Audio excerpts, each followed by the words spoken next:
Welcome to the ET Stand, the Cronulla Sharks fans podcast. You idiots, I'm just laughing at these clowns just trying to make faces at me in the background. On this episode of the ET Stand podcast, we are going to work out why, stop it you idiots.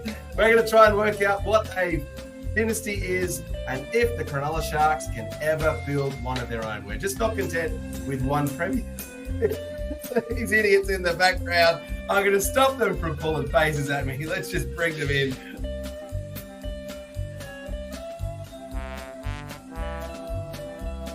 That is Boldo's Tears. Chris Kelly, who would you move? Where do we start? I'm glad Boldo didn't grow up in Egypt times because that's a terrible looking pyramid. It would have fallen over and collapsed by now. And given that he just Googled the squad and put Matt Ikevalu in the bottom and he hasn't been there since half of last year, our pyramid would have fallen over. He's still on the page. The pyramid would have fallen over. You would have been missing a foundation piece and it's fallen over. Oh, Maloney is still intercept. Away goes James Maloney. They're kicking him home, the Sharks fans. Maloney is there. Healy. It's Healy has scored on his departure day. Mitch Healy gets a try. The crowd have gone absolutely bereft. In amongst all of that, Lats had an awesome story about how awesome this Finau guy was, and then Boldo concludes it with like, yeah, Finucane, how good is he? And everyone's like, I don't even know who Finau is. I just assumed that Finau was the same guy as Finucane. Is that a different person? I didn't know that. Who the hell's Finau? Wow. This is how flawed the tears are. He doesn't even know half the time. Boldo. This is where the tears bit comes into it. I'm listening to the car going, did my stream just like skip 30 seconds or something? Like, no, it was just Boldo just playing along. But anyway. Leachy, great ball to Campbell. He's away. Campbell to the 30-metre line. Now, Colin Best heading to the corner. Gets it back on the inside. Graham. They're over. Nick Graham has scored. 4 minutes into the game. And it's away. Here they are. Pryor. Can he get it there? Yes, he can. Matt Pryor, an unlikely first try scorer for the Sharks.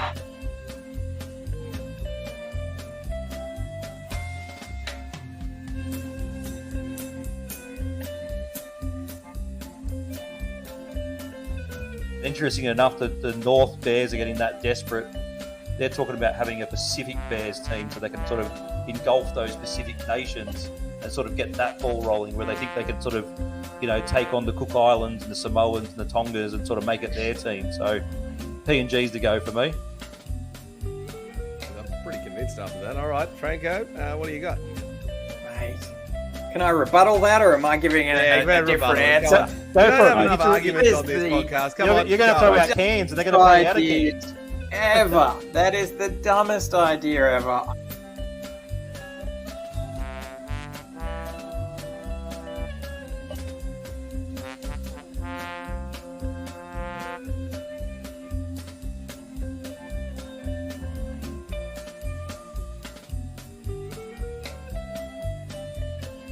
Townsend now calling the shots with Johnson off. They will go. Gallen, field goal.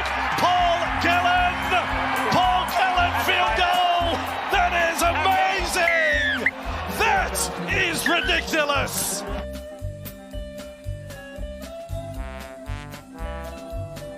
Away. It's back to Smith. Smith gets it away to Cronk. Cronk's got Corabetti with it. Have they got a chance here? Corabetti's put down. The siren sounds. Cronulla have won it. Cronulla have won it.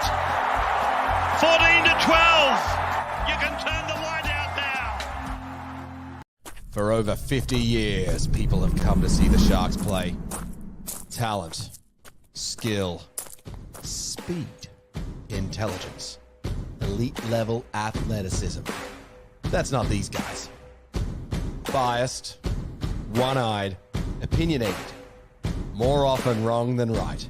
They make up for their complete lack of talent with pure dribble, gibberish, and enthusiasm. This is the ET Stand Podcast.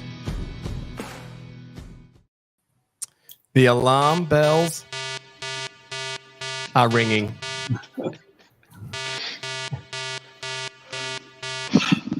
Could anything else go wrong as the Cronulla Sharks try to hold on to what we've built following a horror injury to Nicho Hynes at training that could see him miss the rest of the season? Welcome to the ET Stand, the Cronulla Sharks fans podcast, where quite frankly, our talking is doing better than the football. Hello to everyone in the comments section. Get your comments and prediction in for this week's match. Any other comments during the show.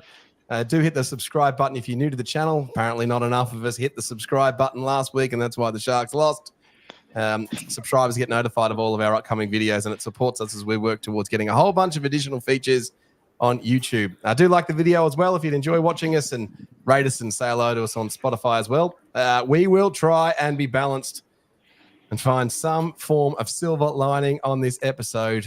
And we'll also try not to swear, because apparently that's quite difficult not to do on a Sharks podcast. We are welcomed by Francis is joining us this week.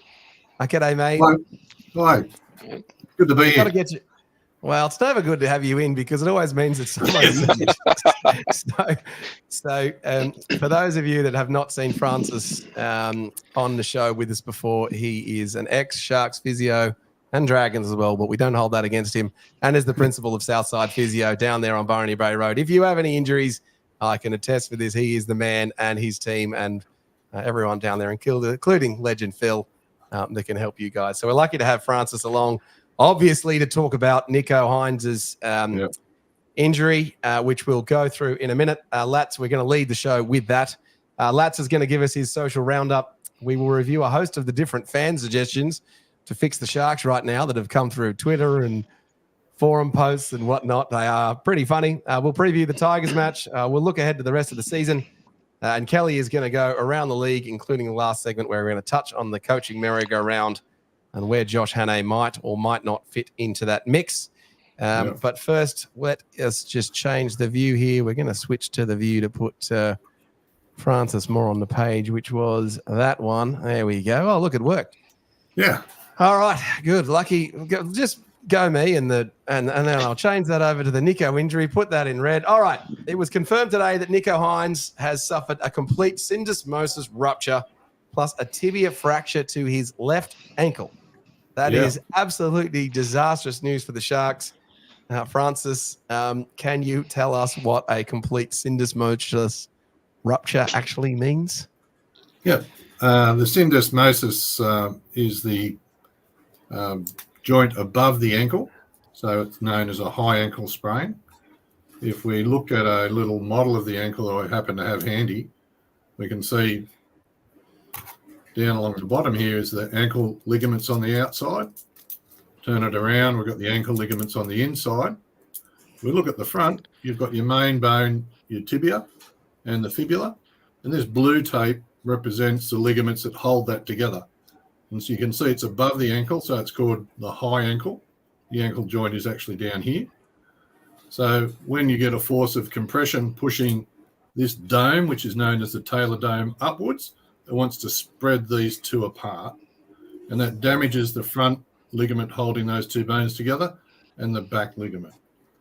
So it's graded in grade 1, minor ligament tears, grade 2, moderate ligament tears, and grade 3, you can cut it. So now it's completely ruptured or snapped, same thing. That means it's broken right through. So what that does is create instability between the tibia and the fibula and instability in the ankle. So it then needs to be surgically repaired. The old method was to put 2 screws through. The new method is to put what they call a tightrope wire through. And I would imagine that, the surgery tomorrow for Nicho would be the tightrope, but I don't really know. He also has a tibial fracture. If we go back to the model, and this is the tibia, and it comes down and forms the inside ankle bone. So somewhere along there, the forces involved have cracked or chipped the bone, and that's known as a fracture or a break. Same thing as we've discussed previously on the podcast. So that's it. It's a nasty injury. Yes, surgery tomorrow. Usually 6 weeks non-weight bearing in a boot, and then ranging between what the surgeon's protocols are. Touch weight bearing with crutches, partial weight bearing with crutches in the boot, and out of the boot to full weight bearing and on with his rehab. So, yeah, it's a significant injury and it'll take a fair bit of time and effort to get back. Now, they're suggesting perhaps 8 weeks, the media is saying. That would suggest to me that the tibial break or fracture is a minor one. Otherwise, it would be longer. But to get back to playing within that time would be a great effort. Professionals perhaps can do it. Everyday park players and everyday people can probably take 4 or 5 months. So, yeah, it's a big challenge and shocking news. How do you think how do players get this sort of injury, and how do we think it happened? Well, I'm led to believe that at training, Nicho was practicing taking bombs, jumped high to get one, landed heavily on I'm not sure which ankle it is, and compressed it and rolled it at the same time. Sometimes we see this syndesmosis or high ankle sprain in a drop tackle as well. Players drop down, twist the ankle, and the player falls forward. The other common way is if someone is being tackled and a player falls on the back on the heel of the ankle joint and forces that ball of the joint up and splits the bones apart. So it's usually quite forceful, but a jump and land on one leg, if it's an awkward landing, can do it. And, unfortunately it has for Nicho. Yep. It's similar injury to what Tommy Turbo had in 2017 I was reading up on. He had something similar and was an 8 weeks return. It's quite common in the NFL, this injury too, I think. A couple of... It is a common injury. It's more readily diagnosed now. It's recognised with some physical tests on the sideline and then confirmed with MRI and CT. Can be confirmed with X-ray, but the specific grading of the severity usually goes to MRI to work out whether surgery is needed. Yeah. They knew straight away, though, didn't they, yesterday or Monday? Well, they usually have a pretty good idea, but you still need to confirm it. Yeah, right. All right, so what can go wrong with the surgery for Nicho? The surgery goes well. You can have you can be unfortunate and have post-operation infection. You can have failure of the tightrope or failure of the end buttons, or if you're too aggressive on your rehabilitation, you can develop a stress fracture across where the bone where the bone has been drilled through to put the wire through. So that calcifies over 6 or 7 weeks and heals up. But it's still so that's if they rush him. Is that if they rush him back too quickly, Francis, and they have him working too hard? That's correct. The protocol is, as I said, non-weight bearing for 6 weeks normally. Each surgeon will have their own protocol, and it'll be varied upon the person's fitness ability and the severity of other tissues injured around it. And if they rush back and put too much stress through it, it can load that healing area and it can develop a stress fracture. So then that means you have to sort of go back into the boot non-weight bearing for a little while and sort of start again. Sometimes the tie wire or the screws can fail.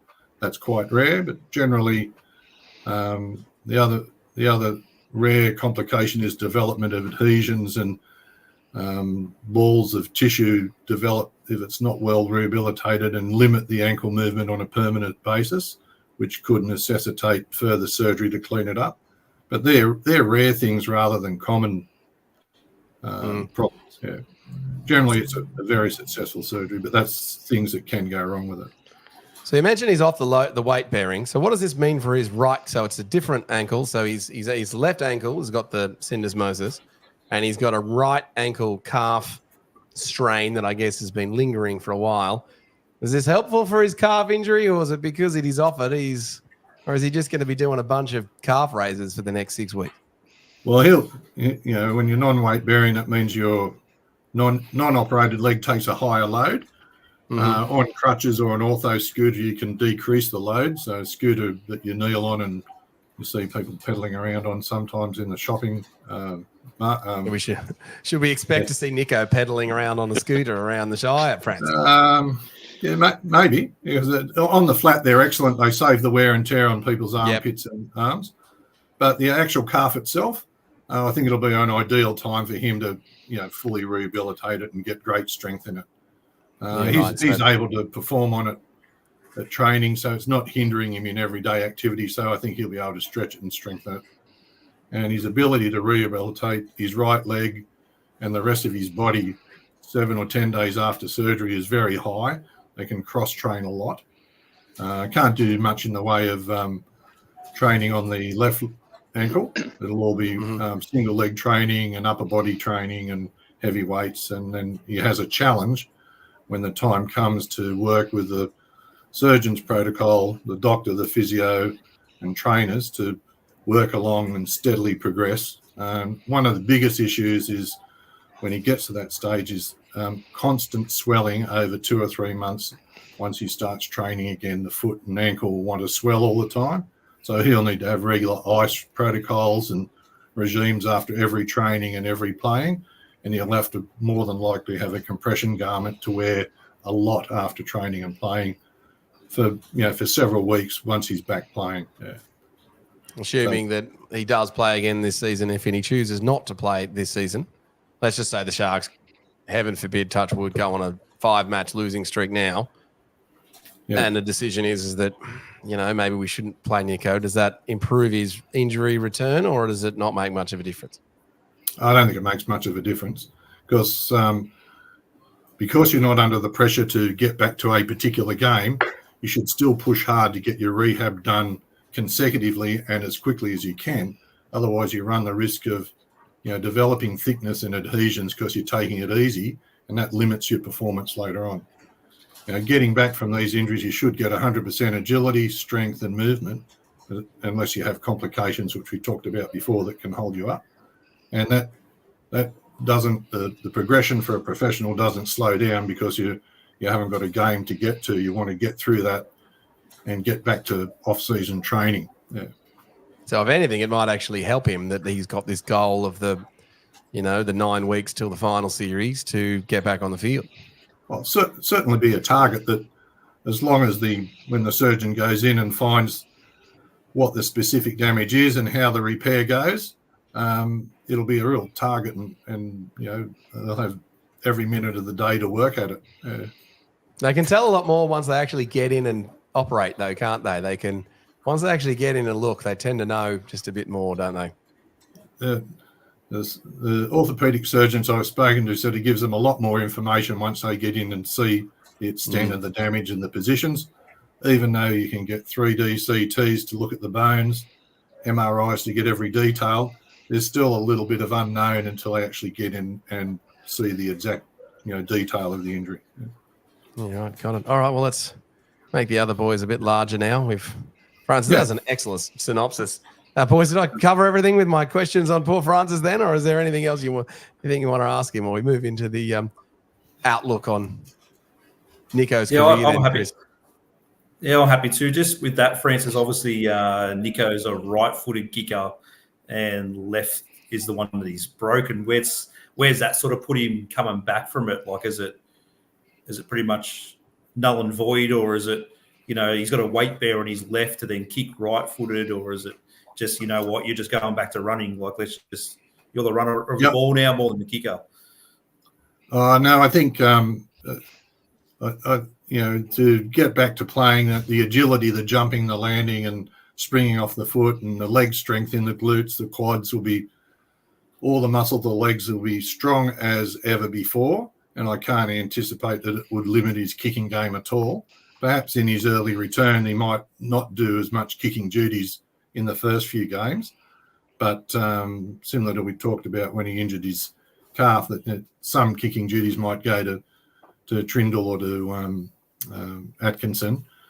But, in the long run, it's not a limiting injury in the sense of ongoing function. You should recover 100%, particularly at this level. You have a younger player playing park football or an older player playing park football.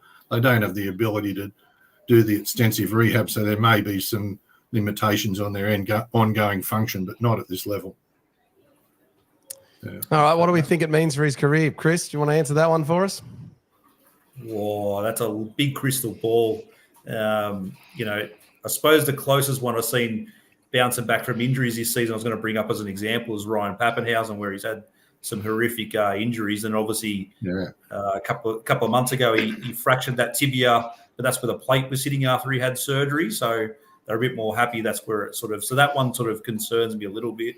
But, Nicho's a young, pretty athletic guy. And it's a pretty common injury like Francis touched on before. And you said Boldo as well. Like in the NFL, you got 350-pound men land on the back of your ankle, so it happens quite often. They've obviously started to rule out the hip drop in the NFL now, but I don't think it's dire for this season. But I don't think anything's going to stop him from the future. Yeah. Lads, how's the social support been for Nicho before we get into your social segment?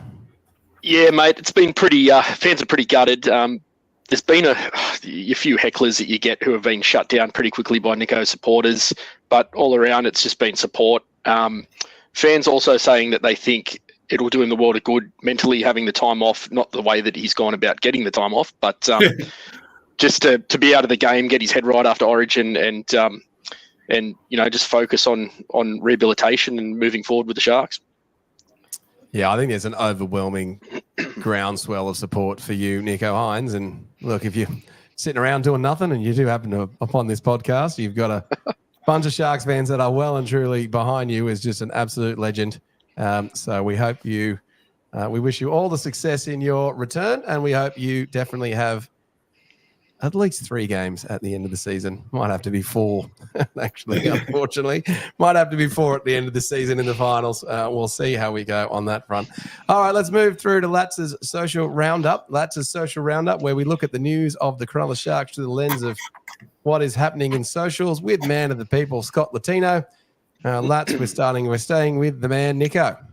Yeah, boys, speaking of Nicho, news broke through the socials yesterday of an off-field incident involving Nicho, where he had to talk an individual down from jumping off the Seacliff Bridge near Wollongong over the weekend, which he confirmed yesterday. Well done, Nicho. It's an incredible thing that he's done. Just goes to show what an exceptional human being he is and how he's willing to help those around him, and not all heroes wear capes. If anyone out there does require any support, please reach out to Lifeline on 131114 or Beyond Blue on 1300 224 636.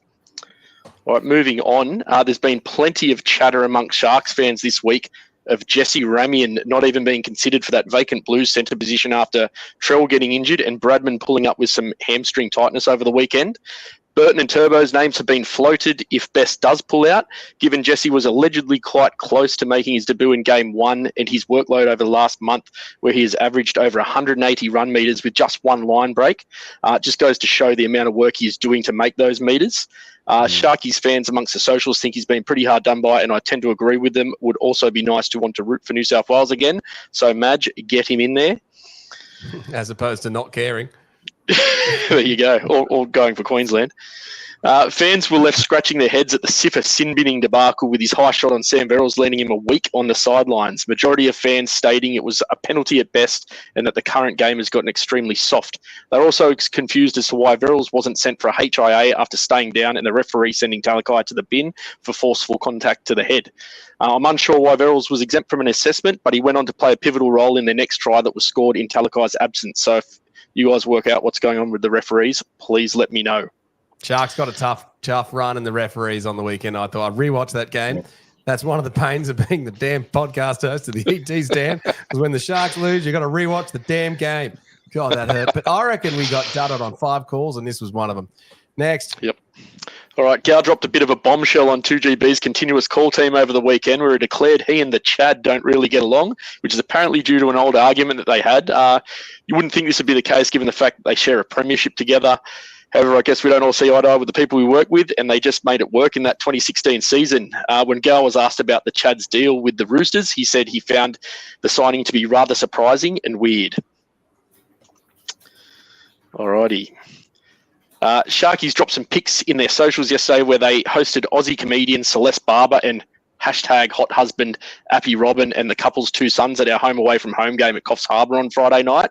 The family could be seen with Dale Finucane on the night with Appy donning a Sharks jersey. Their son didn't seem as impressed to receive a Sharks jersey, and his brother was decked out in Warriors gear, which may have had something to do with it. Maybe they'll come around next year when AFB is donning the jersey.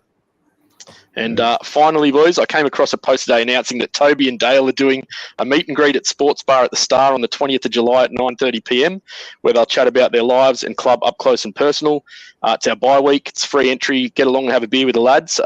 I just must say the comments on this were quite funny on this post, with one fan saying that Toby should stay home and work on his cardio and not be hosting meetups.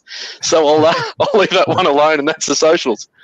Oh, I saw that. I saw that comment too. I thought that was pretty funny, actually, at the time.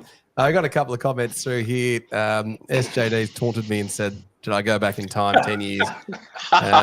Well, it's the English football haircut, mate.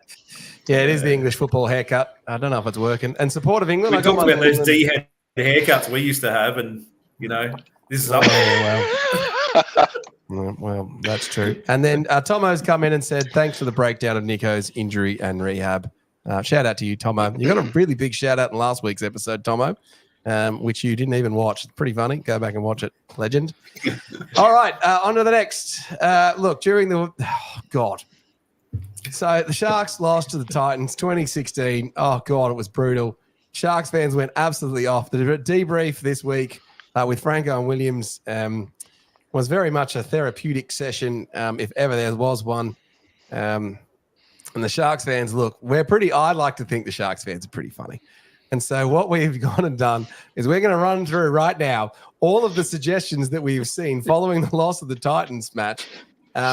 Basically, we've collated every single suggestion that we thought, and the panel, if they want us to stop, you guys just stop me, but I'm going to put all of the comments up on the screen. And then if you want to talk about any of them, I guess we're just going to go do it. If we think that they're ridiculous, then I guess we'll just keep going. We'll do it at the end. Well, I don't know what's going to happen with this segment. All right, so the first suggestion, number one, drop Nicho, play Atkinson and Trindle. Well, you got your wish, champ. Yeah. I don't know if that's necessarily the way you wanted it. The next suggestion was support blindly and just believe our last 3 losses have been by less than a try. That is true. We're unlucky against the Titans. If we kick the goal against the Dolphins, who knows? So come on, guys. We should have beaten these teams by at least 10, 12 points, so I'm not going to buy that one. Fair enough. Bring back Ueli and Rudolph. They looked impressive in the Jets match. Do you want us to talk on that one, Chris? Oh, I just can't wait to read all these comments, and careful what you wish for, guys, because they're all coming true. That's all I got to say. Every suggestion, they've all come true. Careful what you wish for. The next one, bring Sam Healy in. He looked good in the Jets match too on the weekend, I thought, and has been in good form.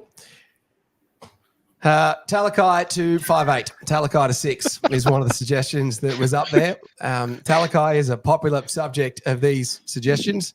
Another suggestion through Brayley, more running from dummy half. That's not such a bad idea. Yeah, we like that one.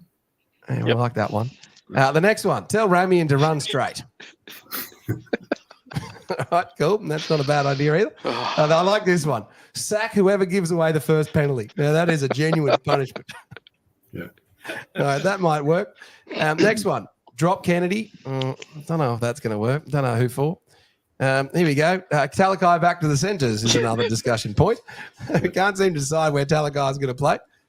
Next, the suggestion was don't sign the next coach to a long contract.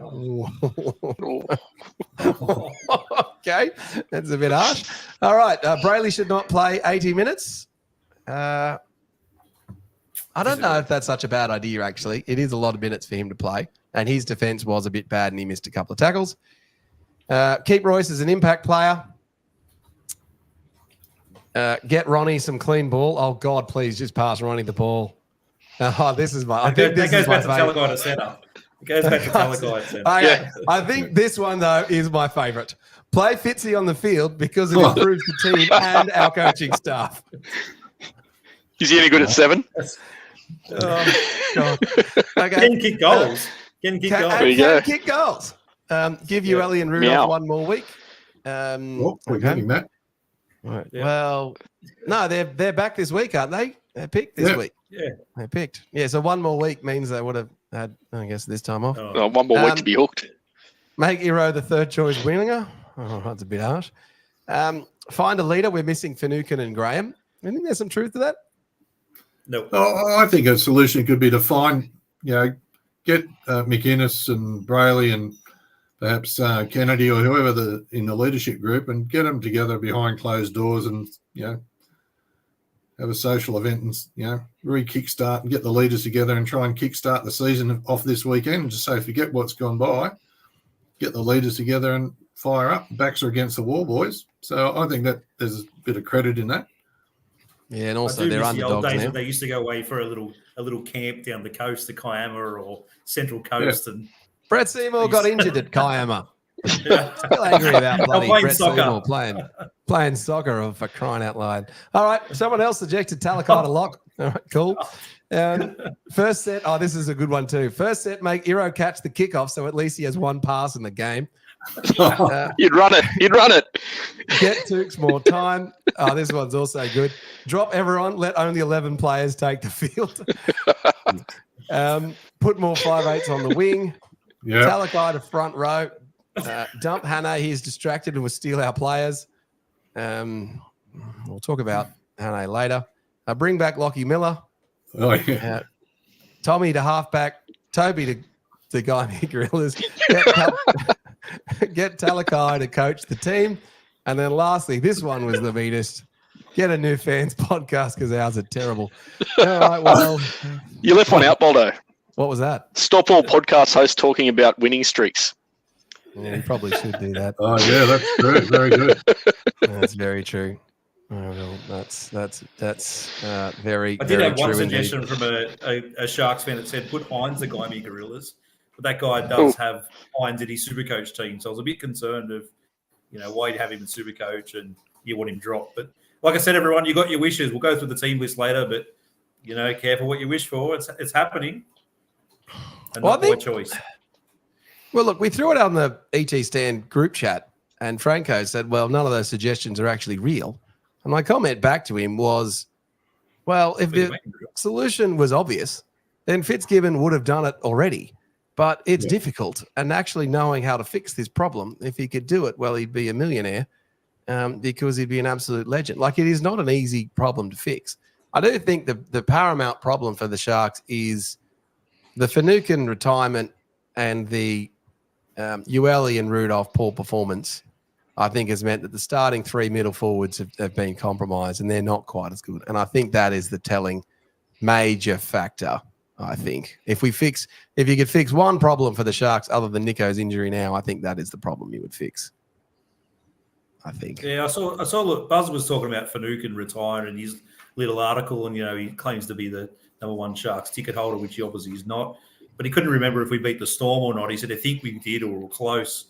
But Finucane only played from memory 3 to 4 games this season.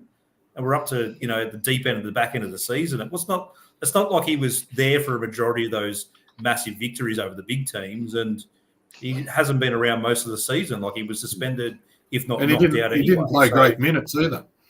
No, he was in that massive forward rotation. He wasn't playing, like Francis says, big minutes. So I don't think he's the missing link or the leadership. We've got some great senior players in our squad. It's not a young team. These guys have been in semi-finals. They've played in international matches. They've played Origin matches.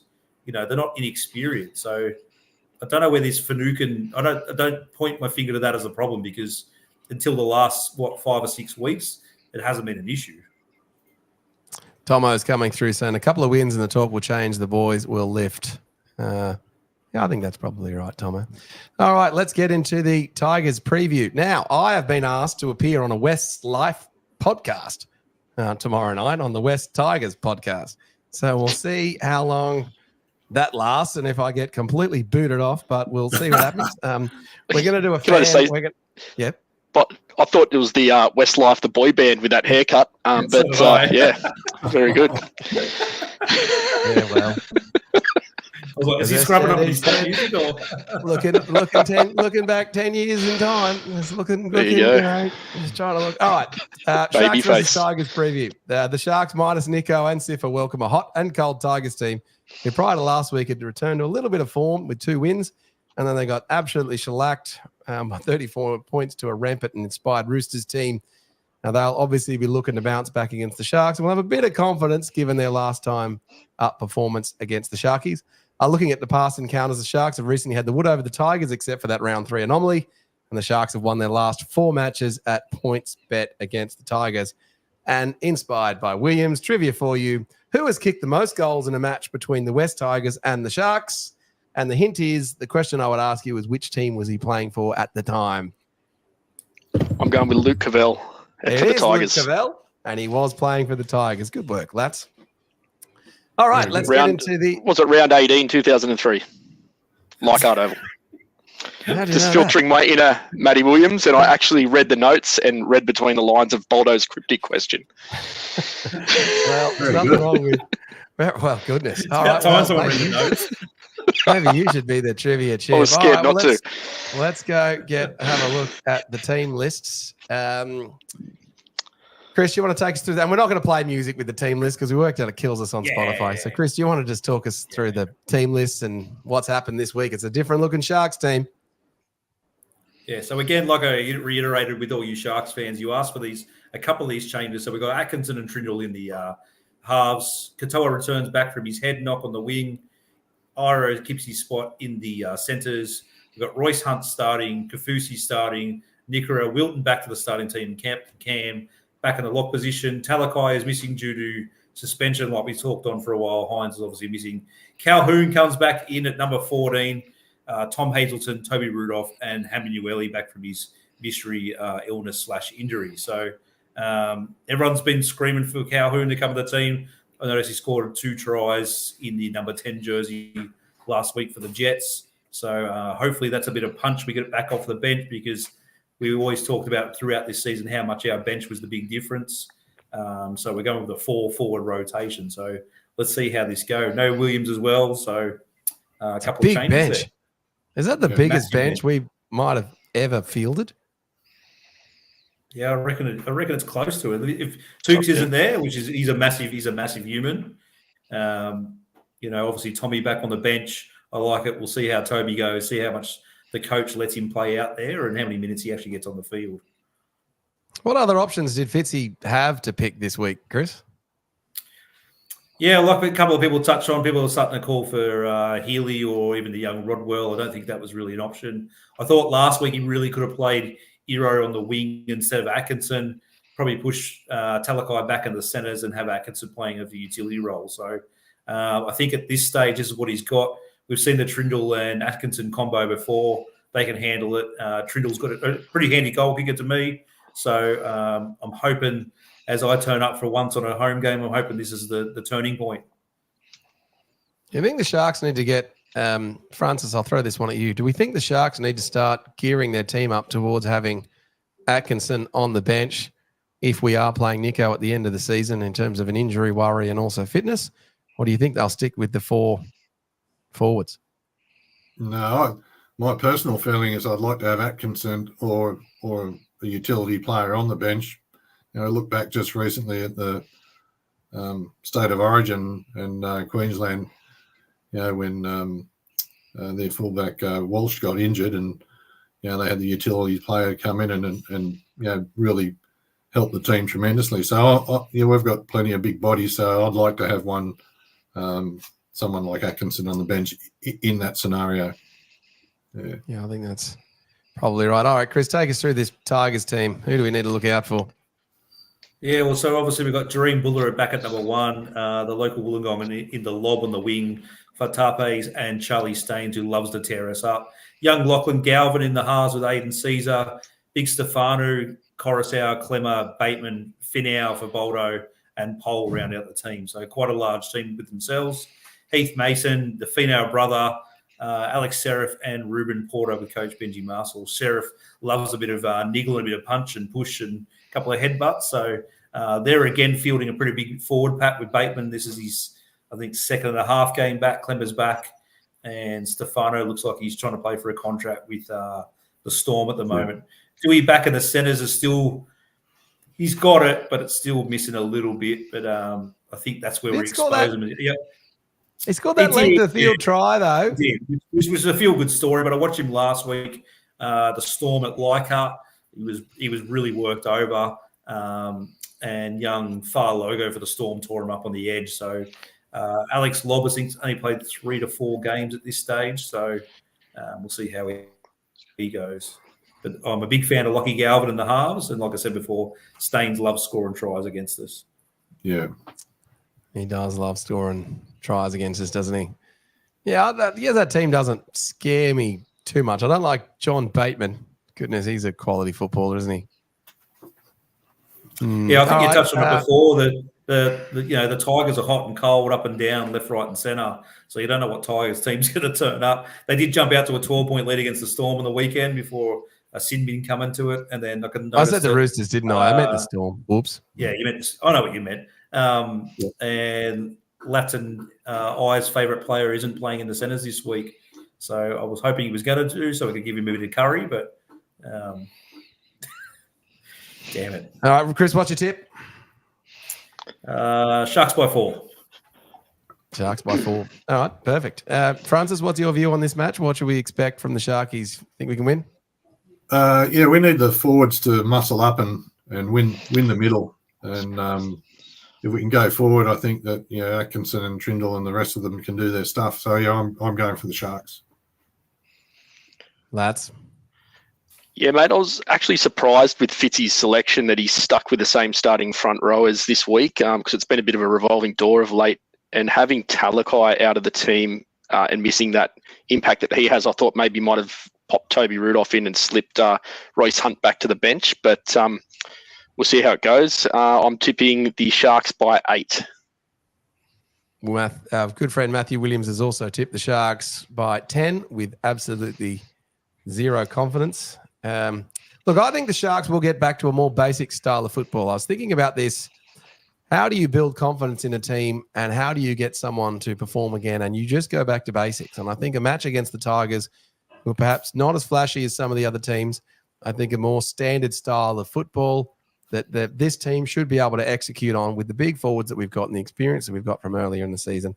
I expect a simpler game plan from the Sharks. They'll probably see as many crash plays as we've seen normally. I'm going to put this call out to Sharks fans. We need an inspired Sharks fans performance on Friday night with the fans getting behind the team. I know we like to boo and we like to be a little bit upset, but the team needs us. And if we want to make our contribution, we need to make our support known on Friday night and get down and support the Sharks would be my advice. I think the Sharks win by 8 points is my prediction. So we have an outrageously positive Sharks tip, which is never positive.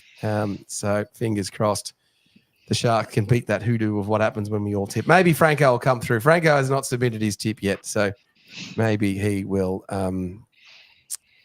see. All right, well, look, a couple of comments through. Glenn Thompson's come through. We're interested in Toby and Brandon Havili and how they return. And he's also called out that we need to watch for Appy. He is a dangerous player. Yeah, he carved us up last time. Yeah. And then Pete Bissett's come through and said, well, he wouldn't get on with Gal either. He's pretty right of centre. Just ask Lads about getting on with Gal. We're going to that. All right, we're not getting into that one. All right, well, look, the season outlook, and I'll hit it up here. I'll go up to the top.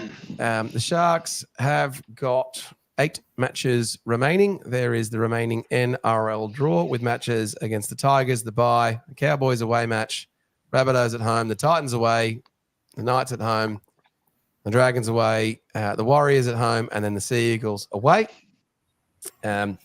Look, at one point, we thought the Sharks looked a certainty to make the 8, but now we're getting our calculators out, trying to work out, well, do we have enough points to make the 8 now?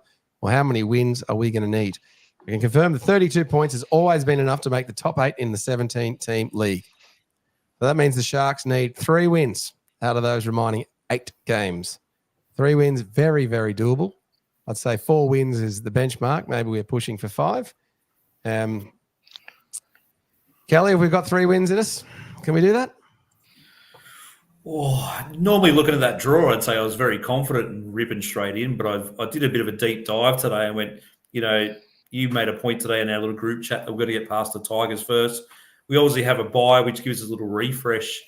We then go up to Townsville.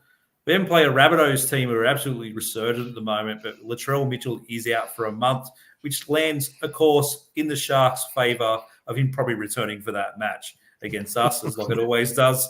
You then throw Dragons down on Wollongong. Who knows with that? That's a local derby. We go down to Wollongong. We haven't got a great record there. And then we play the Warriors back at home. We've got the Knights back with Kalen Ponga back in the team. And then, of course, our favourite stomping ground over at Manly at Brookvale Oval to round out the season could really, really stir us up. So I was very confident about most of these wins, 85% of them. But now looking at the deep dive, I just want to see how this team goes Friday night, and I'll make a better prediction from there, because this is the team that a lot of fans were calling for. We touched on it in the socials. A lot of people say, well, Nicho is going to get the 6 points for every game that he doesn't play, and he's going to get his confidence back and things like that. But we're just going to have to see. It's not easy. We got the Titans again, and we just saw last week what they can do. It's just, But as we're seeing in the NRL, it's been a crazy season. It's been pretty close. Strange injury, so I think 3 wins is doable, but I'm going to cross everything for a while. Francis, what's your prediction for the remainder of these games? How many Sharks winning? Well, I think the Sharks can get 3 or 4 wins out of that group. It is. I'm feeling very nervous also, because we haven't got the runs on the board the last 5 weeks. From my personal point of view, I and experience with NRL teams at this time of year, the last couple of months, the injury gods can really influence how a team performs. So hopefully we can stay healthy and keep a good base, get a win, and get the monkey off our back and go forward. So I think if that happens, I think we can definitely get 3, 4, or even 5 wins. But there's still a lot of ifs in that statement. Lats, you're a betting man. The odds for the Sharks pushed out. Mate, they've slipped out to about $18 now for the premiership. I think at one point they were nearly into 5 there, or 7 or something, I believe. We're $1.05 to make top 8, and we're surprisingly $1.80 to finish top 4, with Manly behind us on $4.50. So I think that's pretty generous odds for a top 4 finish. So jump on that one. $1.05. $1.05 top 8, $1.80 top 4. Can you bet? Can you bet the other way? The Sharks not to make the top 8.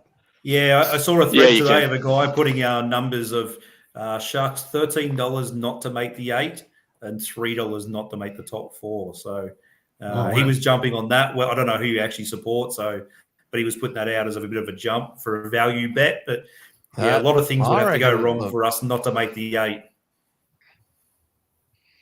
Well, I think also it might be the combination of the matches of the teams that play against each other. So I think given the NRL ladder, I have a feeling that a lot of those teams in and around each other are going to have to play each other, so they'll take points. Yeah.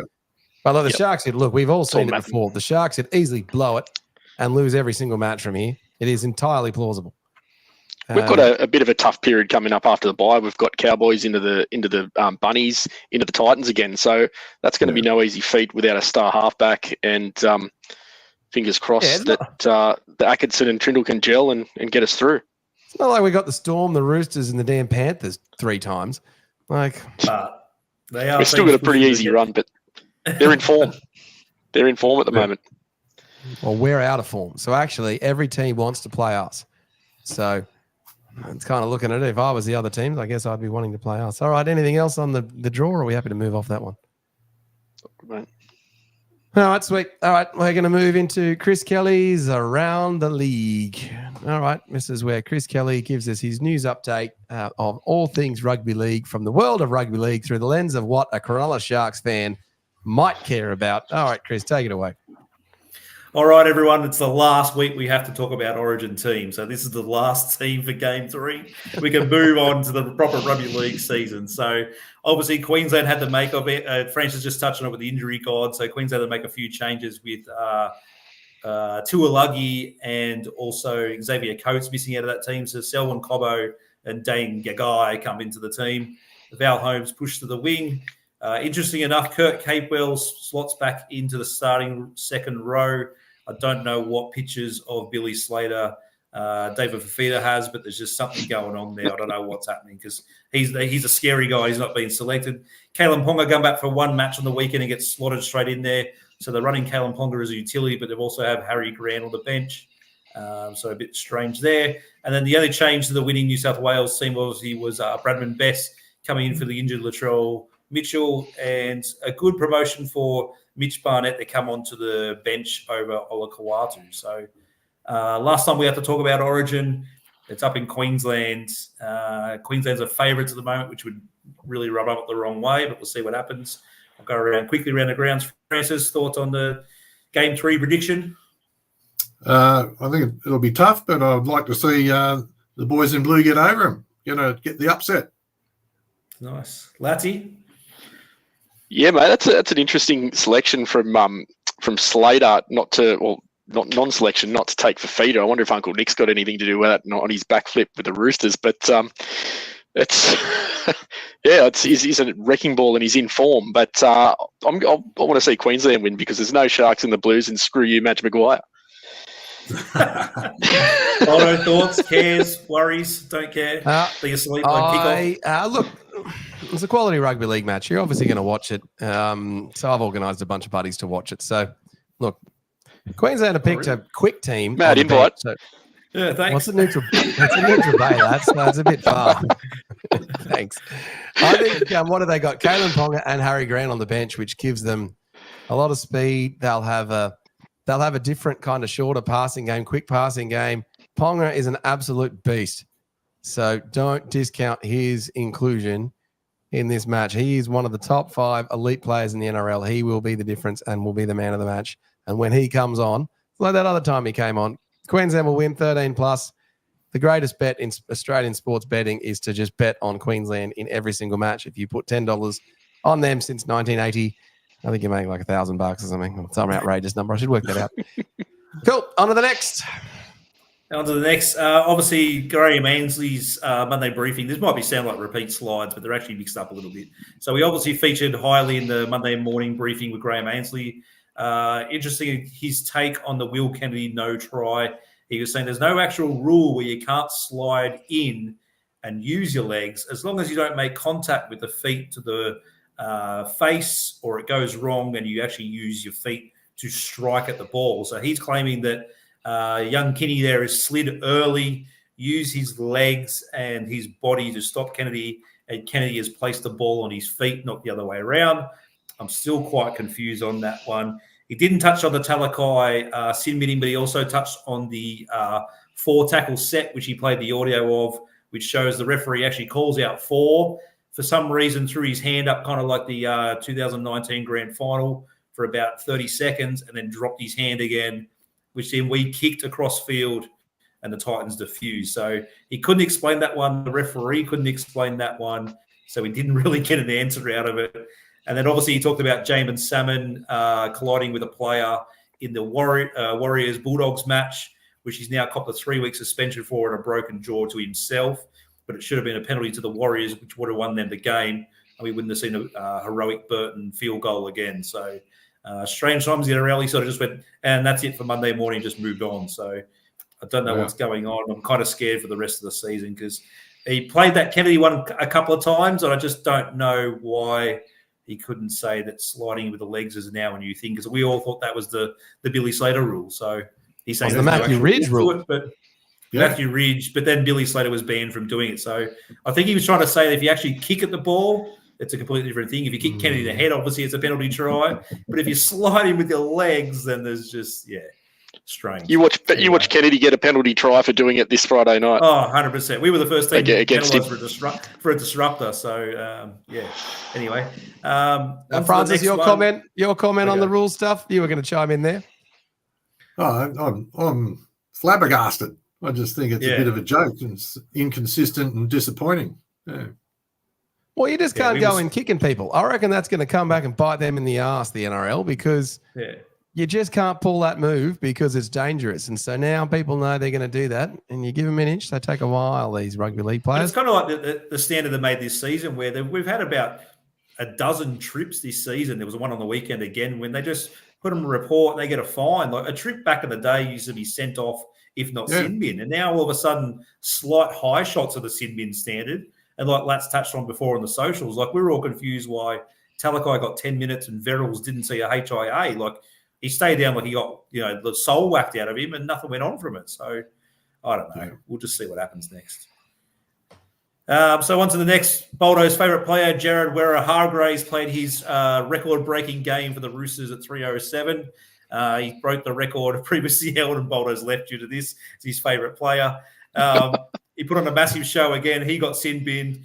So that was paying about $1.01. You can see from the next, he came back out after the sin bin, collided, absolutely claret pouring out, didn't care, played on, played up to the crowd. It was a great thing to see. But in our happiness, they absolutely flogged the Dragons. So good on the Jared, record-breaking number. They reckon he could have played at least another whole season of games if it wasn't for suspensions. Unfortunately, he tried to fight that charge for the high shot tonight, and he lost, so he's got another 4 weeks, poor Jared. So we won't see him until another month of football. So, again, I didn't really see it as a high shot. I just saw it as a normal Jared shot, but obviously Ashley Klein sees different. So, yeah. No, I can come back. And the biggest, we've got the host back. I'm at the top. And the biggest news of the day, obviously, the Raiders in Las Vegas. The Sharks are fully confirmed to play the Penrith Panthers in Las Vegas March 1 next year. Beyond excited. Can't believe it's confirmed. The other games, obviously, is 2 Super League teams coming over. The Woes and the Raiders are playing, and the Gillaroos are playing England in a match. So it's 4 games in one day, a bit of a magic round. The NRL's promised to make it a bigger celebration over there this time. I don't know how, because last time I think they had a bit of a 3-day parade over there. And this game's going to be huge. So I'm hoping to get my hands on one of those helmets. If they start floating around, I'll have to hit up Ash Taylor and see if he's got some sort of contact to see how we can get one of these helmets, because beyond excited. So, boys, start packing, start saving. Let's go. Are those Sharks and Panthers helmets that they're wearing in promo? I'll send you another slide. They got one of they're both wearing the helmets, and the other teams did it as well. So the Warriors are probably the best at their socials. So they had a Borat theme going with all the teams. They had Boldo's other favourite player, Juju Smith-Schuster, promoting the Warriors. We had Dan McPherson announcing us. So everyone's getting behind it. They're trying to pump it up again as a bit of another G'day Australia 2.0. So everyone's getting right into it. So I can already see the NRL's trying to sell packages to several hotels and tickets and things like that, so they can mobilise it. They're getting a Qantas direct flight to Vegas as well. So, oh wow, let's go. I guess we better try and get amongst that and try and do a live ET stand show from what is it? The Strip? Is that what it's called in Las Vegas, Chris? It'll be at Allegiant Stadium on the back of Mandalay Bay there. You can just take a little walk stroll from Mandalay to Allegiant. Fantastic stadium. It's state of the art. It's only 4 years old. I've done the tour. I can't wait. You're just so excited about this. I'm so excited. If the Sharks win the premiership, do they still play in the Las Vegas match?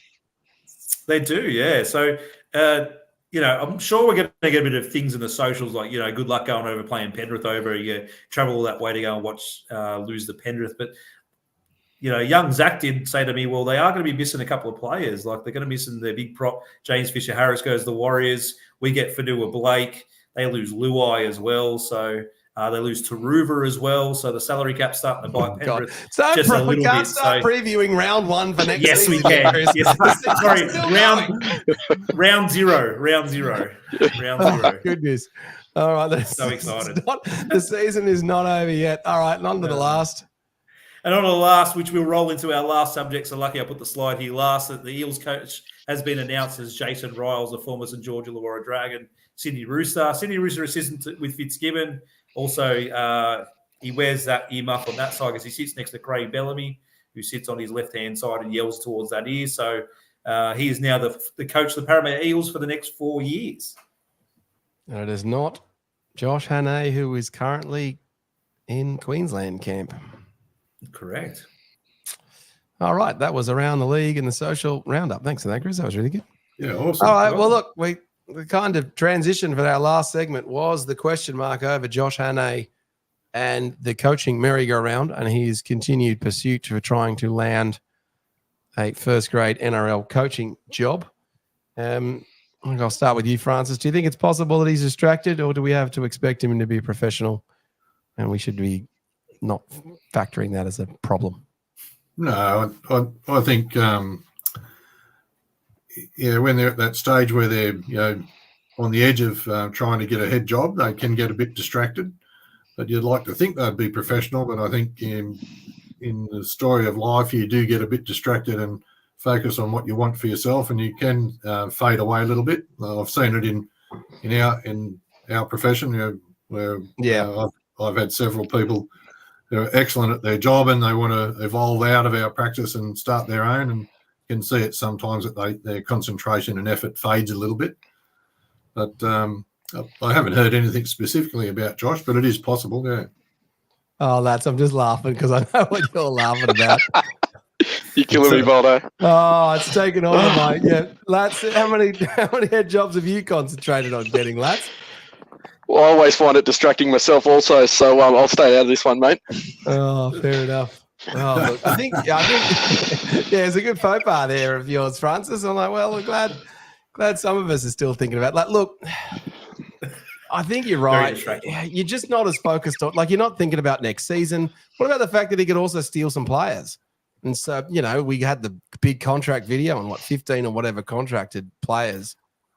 Could he be, Trindle or Atkinson, or, you can come play with me and you'll be halfback. We have to worry about that too. Chris, should we be worried about this at all? I don't think in the assistant role. I'd be more concerned if I was a Dolphins / Rabbitohs fan. If, Wayne Bennett's already signed on to go to the Rabbitohs and he's coaching the Dolphins. He's obviously got a plan for next year and start to do his salary cap. Whereas I think Josh is, he's been around the club for quite a while. Obviously Physio will give you a bit of advice on sort of transitioning from an assistant to a head coach job, and also, being interviews. And it's not uncommon. Like, players are doing the same thing. Like, we think that it's all sort of hush-hush and around the circles, but, it's well reported that Stefano Comandru was having a coffee with Craig Bellamy the next day after getting flogged by the Storm at Leichhardt to see if he was going to go for a contract down in Melbourne. So I think it's the same with head coaches. People were calling out Madge Maguire maybe going for an interview while he's in New South Wales camp, but why couldn't you secure your future at the same time? I think Hannay only had an interview. It was probably, as you guys would know, maybe an hour at most that he's going to interview. They know what his past record is as a head coach. And obviously Riles beat out Trent Barrett for that spot, whether he stays on and they're old Dragons teammates. I'm not too sure, but I don't think Hannay will be too distracted. I don't think the players will be too concerned because they're doing exactly the same thing. They're meeting with their agents during the week on days off. They're discussing their future contracts and what's going on. So I think they're all sort of used to this merry-go-round anyway. I can't see Trent Barrett being happy to be Jason Ryle's assistant, given that Trent Barrett was Jason Ryle's captain and the star player in the St. George Illawarra team. And Jason Ryles was a very competent forward, but it's not like he was the out-and-out star of that team. I can't see. I saw the Mitchell Moses thing calling out, I'll keep Trent Barrett. Look, let's give us They're last. Yeah. Oh, the fans going to be pissed off with Josh Hannay for leaving for another role somewhere else, or has he just not got that much of a connection? Mate, I don't think he has that much of a connection, but I don't think he's going to go, to be honest. The only place, as Chris alluded to, maybe the Dolphins replace. I think they'll see how Christian Wolf goes next year. Everyone else is pretty much signed on. Like, Benji's locked into the Tigers. You've got Ricky's just signed another 5 years with the Raiders. Benji's a good coach. You got Flano at Dragons. I reckon the NRL coaches at the moment are pretty good. I don't think there's really anywhere else for him to go unless it's a new team. He couldn't go back to the Cowboys. He's done that job before, so they were terrible under him as an interim coach. And they're starting to perform now anyway, so I don't think Peyton's in jobs in any jeopardy. So, I think he'll just stay on as fulfill his origin duties and for us. All right. Well, look, Josh Hannay. I always liked Josh Hannay as a footballer, and I always wish that he was a better player for the Sharks than actually was. I was so excited when he signed for the Sharks, and then just never really lived up to his potential. It was Ricky. Well, one of those. All right. Look, that is the ET stand for this week. Francis, thanks for coming in. You're an absolute legend when we have you on the show. You're welcome. Great. Thanks for having me. How's your boy doing? We saw him the other week at the Sharks match. Yeah, they're strung a couple of wins together, the Flag, and they've got a game in hand. They're currently 8th. They've got a big challenge against Canterbury as the curtain raiser on Friday, and Canterbury are running second, so it'll be a big test. But, personally, my son's, going well. It's not starting. He's on the bench regularly. They're starting to turn it around, so got a little bit of a sniff to get to the top 5. It'll be a bit of a long shot, but they're certainly playing a lot better. Thanks. Does he let you treat his injuries, or does he get Phil or someone else to look after him? No. We've got a table permanently set up in the house. Of course you do. Yeah, of course you do. Oh, fair enough. All right. Well, thanks for that. Well, look, if anyone is injured around the Shire, do get into Southside Physio. I can vouch for them. He is an absolute legend. Yes, lads. Boldo, just before we go, I've actually got a table set up in the house too. I'm still waiting for the missus to put food on it. I can't see it happening anytime soon, but we've got. I've come across a post made in the socials actually earlier, which I didn't pop into my socials, of Ronaldo Mulatalo's twin brother Lorenzo making his first grade debut for the Parramatta Eels at Eels number 849 this weekend. So that's interesting to see how he goes and if he's a clone of his brother. Lorenzo Mulatalo. Twin brother, like Lorenzo Van Motterhorn. How good. I am Homer Simpson. Oh, God. No Simpsons references. All right, that was the ET stand. Look, thank you, everyone, for watching. Please do keep an eye out for us. We've got a few videos dropping this week. So we're going to do a specific Tigers opposition fan video tomorrow with Aaron from Westlife. No, not the boy band. Will be joining us. So we'll get that one out live tomorrow night. Maddie and Lats were put out a Chronicles video on Monday night, which was a terrific callback to the 2013 match versus the Tigers at home, which was the lawnmower try by Andrew Fafita. And then it will be, pretty sure it'll be Franco and me on the debrief this week post Sharks match, because we'll be the only two people that can get home fast enough. We've had a huge number of dial-in and comments on the debrief show last week. So please do get involved in that show. It is terrific fun and just a terrific way to either vent or celebrate the Sharks matches. And other than that, that was the ET stand. Look, Sharks fans, we have to get behind the team this week. We have to beat the Tigers. If we can't beat the Tigers, then who can we beat? So hopefully the Sharks get the job done for us. And we're singing Up, Up, Cronulla. What could possibly go wrong on Friday night? Come on, you Sharkies. Let's go. Oops. Wrong ending. For over 50 years, people have come to see the Sharks play. Talent, skill, speed, intelligence, elite-level athleticism. That's not these guys. Biased, one-eyed, opinionated, more often wrong than right. They make up for their complete lack of talent with pure dribble, gibberish, and enthusiasm. This is the ET Stand Podcast.